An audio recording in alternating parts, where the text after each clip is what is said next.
How did week 3 of the NFL season impact our perspective of the AFC? We're delivering our AFC Power Rankings today on the Locked On NFL Scouting Podcast.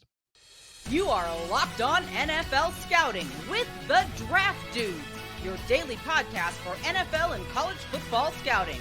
Part of the Locked On Podcast Network, your team every day. What's better than this? It's guys being dudes here on the Locked On NFL Scouting Podcast. We're the Draft Dudes. I'm Joe Marino from Locked On Bills. He's Kyle Krabs from Locked On Dolphins. And we are your NFL experts here with you daily to talk team building across the league on the Locked On NFL Scouting Podcast with the Draft Dudes, part of the Locked On Podcast Network, your team every day. I'd like to thank you for making Locked On NFL Scouting your first listen every day, and a big welcome and shout out to our everydayers. You know who you are. Those of you who never miss a single episode, we appreciate y'all being here very, very much. Joe, this is a mess because we now have a sample size that you feel like is a formidable sample size. It's almost a quarter of the season sample size. But the separation season is only really just beginning as far as the pack and consistency and record. And we still have our preconceived priors as we rank the teams in the AFC. And I probably have, on a scale of 1 to 10, conviction about probably 4 out of the 16 teams. I have them ranked. Yeah, we had a conversation in the pre-show about just how hard this was. Some of the stuff you thought was going to be true about these teams is just not. And they're continuing to tell you that. And I'm a firm believer that when somebody tells you what they are, you got to believe them. So I'm definitely incorporating some of that into this. But I feel like just so many of the teams that we thought were going to be in the upper tier of the AFC, teams like the Chargers and the Jaguars, and even the way the Bengals are playing, makes them hard to really put them up there. And I don't know, man. It's tough. I guess we'll just work through it and talk about it, and maybe people will yell at us or they'll think we're great. I don't know. So we've committed to starting with the first 5 here in segment 1. And this is, of course, where the drama of week 4 comes into play because we have the Kansas City Chiefs, the defending Super Bowl champions. And then last week, both of us had the Buffalo Bills at 2 and the Miami Dolphins at 3.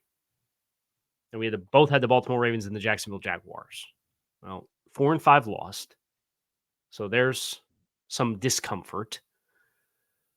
Each of the top 3 teams had a blowout win, respectively. Was it enough to change the order, is the question. I have it set a certain way. I also have it set a certain way. All right, well, let's you reveal your top 3. I'll reveal my top 3. No discussion. You say your 3 teams. I'll say my 3 teams, then we can talk about it. Okay. My top 3 teams in order are the Kansas City Chiefs, Buffalo Bills, Miami Dolphins. Mine's very different. I'm sure it is. I'm not tempting the football gods ahead of week 4, I can tell you. I am. I got it. Miami 1, Kansas City 2, Buffalo 3. Okay. So the case for Miami is obvious. They scored 70 points in a football. Can I make the case for Miami? Because I've thought a lot about this. I've thought a lot about this.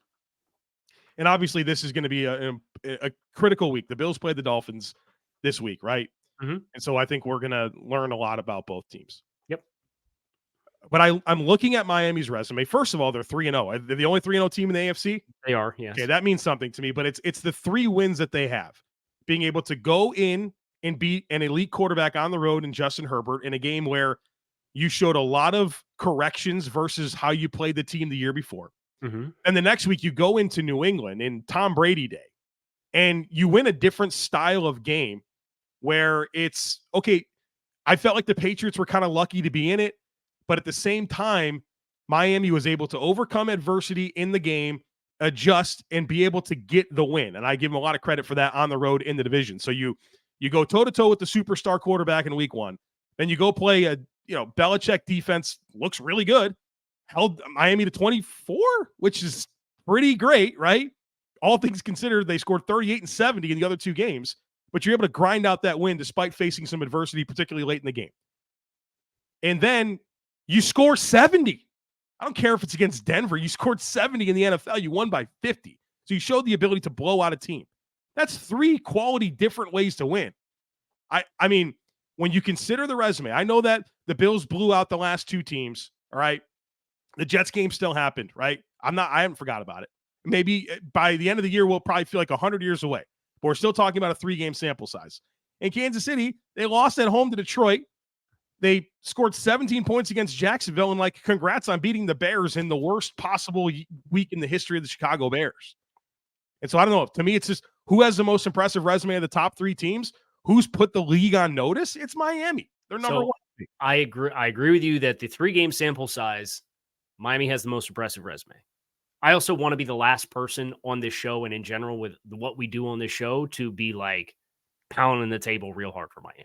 Like, I was already uncomfortable last week starting the show that we talked about the entire weekend talking about the Dolphins. So there's just that part of it for me that I have to try to reconcile. But it's also that there's a bigger body of work of the other 2 teams being in this position with Buffalo and Kansas City at the top of the conference. This is still a relatively young nucleus for Miami, and they got bit by that last year, and they've been talking about 1 week at a time and not blocking out the outside noise. Now, if Miami goes to Orchard Park and they beat the Bills on Sunday, I'm going to come in here next week, and I can tell you right now the Dolphins are going to be the number 1 team on my power rankings. If they play a closely contested football game, they still may move up to number 2, and I might drop Kansas City below, depending on what Kansas City looks like against the Jets defense. Right. But just it's the cross section of it's a big enough sample size to have a firm opinion, and I don't blame you for taking the 3-game sample size. But it's also, what did we feel about these teams before? I think I just wasn't there to say I'm pushing all my chips in on the table, and I'm especially not going to do it and tempt the football gods when the Dolphins have to go to Orchard Park and play the Bills on Sunday. I'm going to tempt them. To make you wrong? Maybe so. I hope I am. I hope I am wrong about this. I'd rather tempt the football gods to make me wrong than tempt the football gods to prove me right. Correct. And so I understand why both of us did what we did in this game and these power rankings, but because like, credit where credit's due. Like, if we both felt Kansas City, Buffalo, Miami were top 3, and if that was the order last week, I understand Miami scored 7, won by 50. Buffalo pounded Washington, and Kansas City did pound Chicago. So they all 3 took care of business respectively. One of them just had 2 turnovers that set them up in the red zone for quick touchdowns off turnovers and hit a bunch of explosive plays while trying to run the clock out with their backups. I think you can make it for the Bills. I think you can make a case that they've been the most complete team of the top 3. But I'm also keenly aware that you played Zach Wilson, Jimmy Garoppolo, and Sam Howell with all 3 in their first couple games in a new offense. So like marginal quarterbacks. Right. I mean, come on. Like, of course, Sean McDermott's going to suffocate those teams. He should. And credit to him, he did. And so I think we'll find out if the Bills go and defensively, I don't know, like what's good against Miami? You hold them under 30. Okay. If you hold them under 30 and win the game, it's like, all right, then I think that they're going to be 1. But I think that Miami's put the AFC, the NFL on notice. And so I'm going to respect that for now. And Kansas City's good until they tell us they're not, right? Right. And that conference ain't looking like, or that division ain't looking like it's going to test them like we thought maybe it would. All right. So this was a compelling conversation on the first 3. 4 and 5 is also interesting. I left it. Baltimore and Jacksonville. I didn't. I know you didn't. This is clearly the breaking point week for Joe that says, I got enough now. So now your priors don't mean much to me. So now we're just going to do it off of what have you actually done for me? Kyle, I hope you can hear me because I think my video is frozen. Okay. You look great. It's a good look for you, but yeah, I can hear you. 4 for me is Cleveland. And I don't love this offense, but this defense is unbelievable right now. They're great. And so I'm just trying to sort through this next tier of teams. And I'm like, what's the most impressive thing about any of them? It's the Cleveland defense. And so I'm leaning into it. I've been high on Cleveland. I think their offense showed a little bit more. Obviously, I'm concerned about Nick Chubb not being around, but like based on the other teams that I thought were close, I thought the best thing about any of them were Cleveland's defense. I think it's going to give them a chance every week. So And I could not in good conscience put Cleveland here because of how far I dropped them last week. Because they lose Nick Chubb. They look horrible offensively. I understand running game, like they're going to be fine. But then it was also a conversation about Deshaun Watson and what he looked like. I dropped Cleveland to 12. They're the big riser this week. Not this week. Last week, I dropped them to 12. I saw your eyes get real big there for a second. They moved way up. But I can't take them from 12 after dropping them 5 spots and bring them all the way back into the top 5. Feels like bad process. It took 2 defensive touchdowns for Pittsburgh to give Cleveland a loss.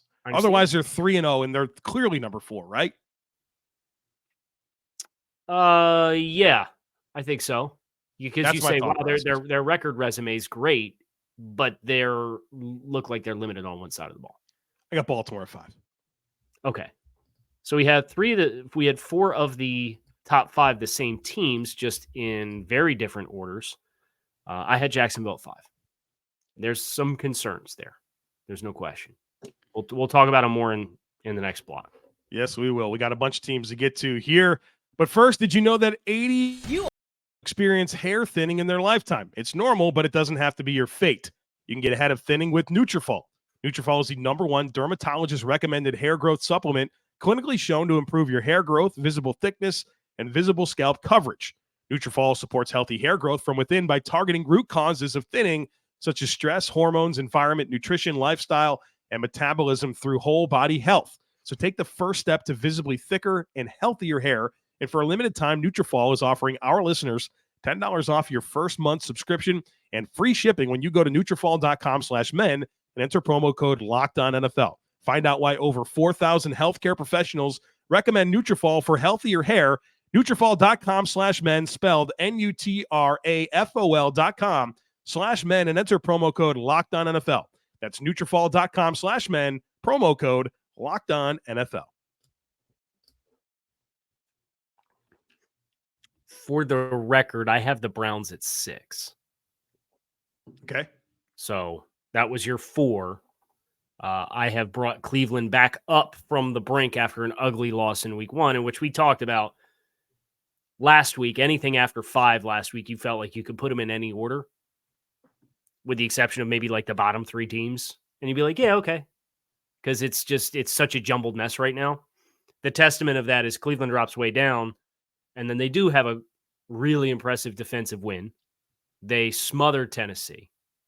What was Tennessee's offensive yardage for the game? It's like 140 yards. Jim Schwartz, Myles Garrett, man. I mean, 2 tight ends to him every play. It's going to freeze them up, and they did a good thing with this offseason with how they've been able to add to the talent on the defensive line. I thought it's kind of been an issue the last couple of years, and they've got a lot of that fixed. Yep. So you said, for the record, you had Cleveland at 6. I feel like there's a for the record moment for me because you had Jacksonville ranked where? 5. I have Jacksonville at 7. Okay. So we're relatively close. Who do you have at 6? Bengals. And I have the Bengals at 7. So we have the same top 7 teams. So if like that was your playoff threshold right now, yeah, these are the teams. 7 teams make the dance. Cincy's tough, man, aren't they? Like, this offensively just not clicking right now, like at all. Not only not clicking, you could tell how affected Joe Burrow was last night, missing routine throws. You just hope he doesn't have another setback. Like long term, if he's able to play through it and not have another setback, I think they'll be fine long term. Yeah, like fine as in like a 9 or a 10 win team, as opposed to like, all right, this is a potential number 1 seed. I don't know. The Anarumo teed off on him last night. He's got the horses to do it, right? I felt bad for Stafford down the stretch. Though, like when they had the offsetting penalties on 3rd down, I'm like, can we just skip it? Like, we know it's not gonna go well. Bengals have Tennessee this week. Like that. Go win the game, right? I mean, I like that. And then they have the Cardinals. Scrappy Cardinals. But they still have the Cardinals. Spoiler, they're not last in the NFC tomorrow. Right. It's the Cowboys for making me look bad. Losing to the Cardinals. But, like, I feel really good about their ability to win the next 2 games. So you're going to look put them at out. They'll 3-2. 3-2. Yeah. And they're a game. What are they? They're a game out of first place in the division right now. Right. So I think they'll be fine. I think this is still probably 10-11 win team. Ooh, Yeah. Now, thank goodness they dodged the bullet last night, because that would have been a bad one to take. Yep. Yeah, 1-2 feels bad. Or I guess 0-3 actually, right? They've got 3 more weeks to get Burrow right and get their rhythm, because then they're at San Francisco and host the Bills on October 29th. Burrow, I say you get it right just after that, right after that Bills game, figure out. And they get a bye week before San Francisco, so they technically have 4 weeks from right now. Ooh, so the Bills get the Bengals after San Francisco, and isn't there like some type of thing about playing San Francisco and how they physically destroy you? There was last year, and they got to go to San Francisco. So get it going, San Fran. Get it going. So I have Bengals 6, Jaguars 7, and so now it's time to get into some new teams here. Yes, because I have Browns 6 and Bengals 7, and I had the Jaguars at 5. Number 8, New England Patriots. The Chargers at 8. You think that the Chargers and Patriots played at a neutral site? Yep. You think the Patriots win that game? Talk about a coaching mismatch. Jeez. Coaching mismatch. Okay. So do I trust the Chargers offense or the Patriots offense more? Chargers offense. Do I trust the Patriots defense or do I trust the Chargers defense more? Patriots. Do I trust Patriots special teams or Chargers special teams? Patriots. Do I trust Patriots coaching or Chargers coaching? Patriots. But come on, the offense is so much different. That's why. But the offense is way higher. It is. But if you're going to be New England and play that game, are you not going to play close to the vest, ball control, hope that the other team blinks late in the game and situation? Yeah, it's a nightmare. Football? They're going to poop the worst thing the Chargers do. I don't know, yes, I do think if they played at a neutral site game, I do think right now the Patriots would beat them. Chargers at 8 for me. I have the Patriots at 10, by the way. I have the Chargers at 9. So they're a much more talented football team. But I'll tell you what, the loss of Mike Williams is a big gut punch for them. Like done for the Johnson, season. Josh Palmer, time to step it up. Keenan Allen, obviously. What do you have, 18 catches or something the last week? All I know is he dropped 45 on me on fantasy. I know nobody cares about my fantasy team. Yeah, but literally literally nobody cares about my fantasy team, even though we help you try to win your fantasy team with eBay Motors and Vinny Iyer of Locked On Fantasy Football. Right. But it's none of my business. I'm just saying. I lost by 20, and Keenan Allen put 45 on me last weekend. So I got off the schneid. I was 0-2. I'm 1-2 now. Congrats! Big thanks to the guy I played. What was the Thursday night game? He had Brandon Ayuk. He kept him in. Big shout out. Oh, thank you. Yeah. Shame. The Game of Thrones with the bell. Couldn't be more pleased. Also decided not to play defense this week, which is fitting because the defense that he has had -4. I think it was Jacksonville. They had -4 points. So the guy made a smart choice. Decision to not start a player. Yeah. Or not start a defense. Nobody cares about that, though. Okay, so let's see if we have the same top 10 teams. My other team is Pittsburgh at 9. I have Pittsburgh at 10. So we have the same top 10. We have the same top 7. And then we have the same top 10. And just none of them are in the same spot. Right. Makes you sense. talk about Pittsburgh? Like, what do you say, right? Yeah. Like, okay, they're there. They exist. I mean, same questions we've always had, right? And like I think I'm getting concerned about their speed issues in the secondary a little bit too. Yeah, you can tell injuries, obviously. Guys that are a little long in the tooth, right? Well, and even Levi Wallace. I mean, I respect Levi Wallace, but there's athletic limitations there. Levi Wallace came into the league, ran 4.7 at 170 pounds or something, 177 pounds. So yeah, I don't know about that. All right. Well, go ahead. I was just gonna say, was there any hesitation on your part? Because you moved Pittsburgh up from 11. You moved the Patriots up 2 spots. They won. I mean, they both won their games this week. Right. The Steelers are 2-1, which is seemingly a great record in the AFC right now. Just talk to me a little bit about the Chargers coming down 3 spots and winning. The Chargers come. Are you sure I only had them down 1? I put them in the wrong spot. Yeah, they went from 7 to 8 for me. Right. So but they still went down. Yeah, I mean, I think that's Cleveland jumped them, right? So that's kind of the team that moved that needle a little bit. So okay.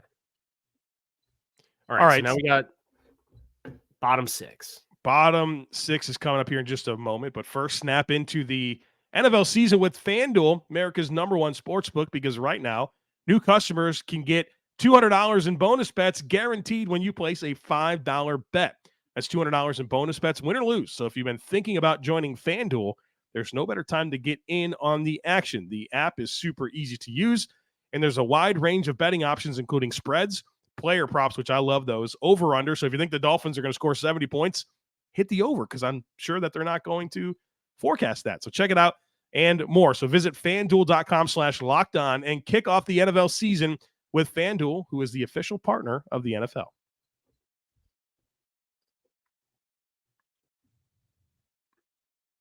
$11 through $16. Big riser for me in the 11 spot. It's the Indianapolis Colts. Yeah, the good bad team. Maybe they're just a decent team. The good bad team. That's a great way to put it. I also have them in 11. Yeah, man, they're 2-1. Stole a game versus Baltimore. Justin Tucker missed a game-winning field goal. Joe, would you trade a first-round pick for him? Not this late in his career, but a few years ago. Yeah, probably. It's been our longest. If you're new to this yeah, it's been a thing for 4 years. Yes. The debate. So anytime he misses a kick, it's definitely a big deal on this podcast. Yeah, give him credit, man. I mean, they're tough, they're scrappy, and they're not a pushover. So they get credit for me.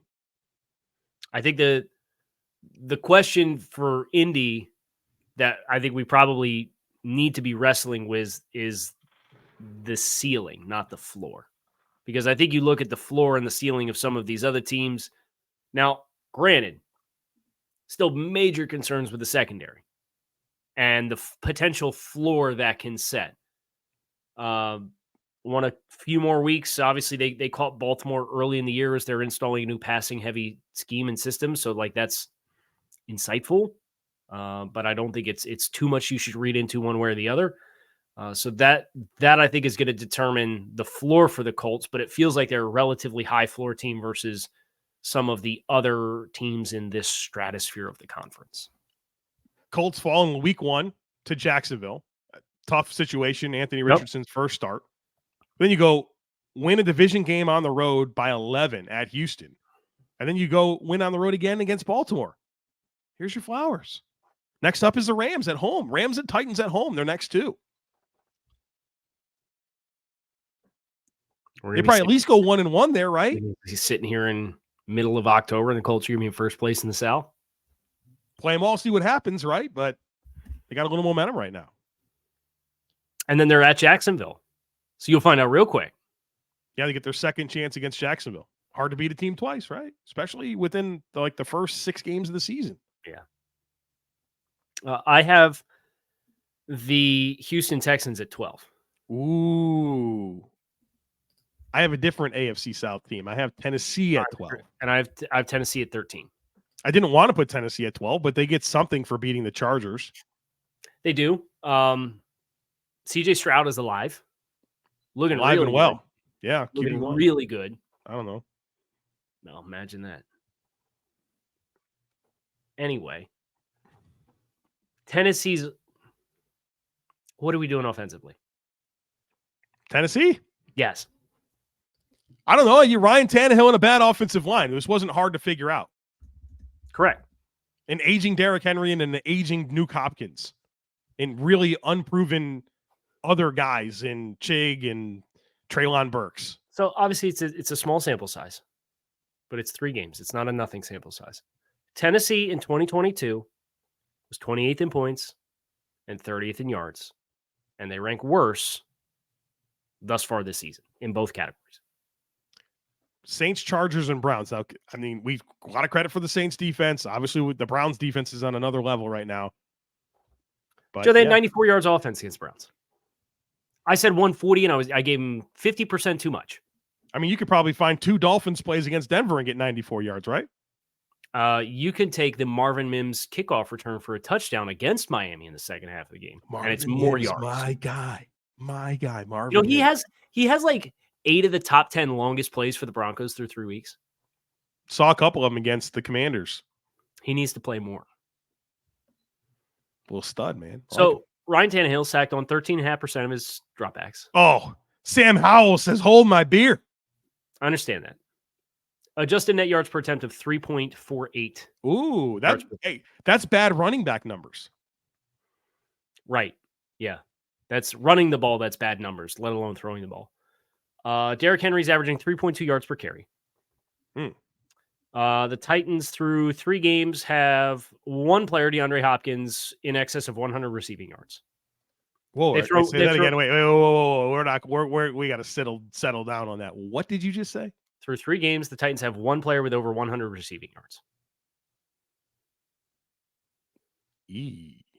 They've thrown 1 touchdown pass on the season. They've scored 3 touchdowns in 3 weeks, and they all came against the Chargers. They did not score a touchdown offensively, and they did not score a touchdown, period, in 2 of their 3 games. Do I have the Titans too high at 12? That's why I put the Texans over them. I get it. Titans fans would tell you Derrick Henry would not be traded to trade deadline because they're in a winning window. Careful. We don't want to open this can of worms, I know. Careful. But I will never forget the pushback that Joe Marino got for saying I won't either. I won't trade either. Derrick Henry to trade deadline because they said, we're winning this year. We're going for it. Super Bowl contenders when they traded for Julio Jones too, right? By the way, next 3 weeks, Bengals, we'll see, at the scrappy Indianapolis Colts, and then the Baltimore Ravens for the Tennessee Titans. I mean, low-key, I'm looking at the schedule. It's pretty soft. Yeah, but the next 3 games are really hard ones. So what happens when you come out of your bye week and you play on Halloween Eve? What happens if you're 1-5? Possible, but like, okay, you get your hard games are the Bengals, which you get them next week, which seems like a great time to play the Bengals. You get the Ravens at home, at Dolphins, right? Like they got a puncher's chance in all the rest of these games. Okay, but you got to have a punch though. You got 3 games on the road in November, including at Pittsburgh on Thursday night on a short week after you come out of the bye and play Atlanta. I think it's a pretty manageable schedule. It is. You might be able to get 6 wins. But the next, you got to win 2 out of the next 3 because November's hard for you. You had 3 consecutive road games at Tampa against a good defense. What do you think that defense is going to do to Tennessee? Might get ugly. At Jacksonville, at Pittsburgh. Is Cam Hayward going to be back by Thursday night on November 2nd? Be helpful. All right, we got to get through the rest of this. So I have the Colts at 11, the Titans at 12. Why? I shouldn't. You're exactly right. I just did all this work on you. Well, I did it. I went into it with this, but I think you're right about this. Meet me. Okay, the Texans at 12. And the Titans at 13? No, the Titans at 14. Oh, you dropped them another game. Yeah, I like the team that I have at 13 at the 13 spot. The Jets? Yeah, the Jets. And you want to talk about inept offense. I was told Aaron Rodgers fixed Zach Wilson. Kyle, what did Nathaniel Hackett say last week? He said he underestimated Micah Parsons. Kyle, he said it. He said it out loud. I don't know what to tell you. Hey, by the way, how'd that team that spanked you last week look against Arizona on Sunday? Right, dude. And then what's happening with Dwayne Brown now? Yeah. For moving after all of this work for Mekhi Becton, you move Mekhi Becton and he gives up 4 pressures and a sack. And they might not get. I mean, Dwayne Brown's going to be out. Right.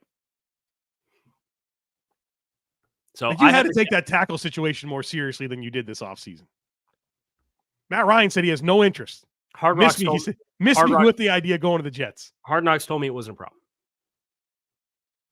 Hey, Mike McDaniel said it wasn't a problem either, Chris Greer said it wasn't a problem, and he's looking pretty smart about that right now. Yeah, he said you guys are a little more worried about that than we are. We'll find out against the Bills. Chris Greer's just chilling back there, puffing cigars. I have the Jets underneath the Titans. I have the Jets at 14. All right, so I have Colts 11, Titans 12, Jets 13. No, you just moved the Titans down. Yeah, but I don't have it written that way. So I have a Colts 11, Texans 12, Jets 13, Titans 14. And then it's just Raiders and Broncos, right? Yes, Raiders won a head-to-head game against the Broncos. You can't put them behind the Broncos. The Broncos gave up 70 points. Glad that Broncos took some time to have a quarterback throw left-handed in practice to get the linebackers ready for going against Tua. The Broncos get the Bears this week. Big game.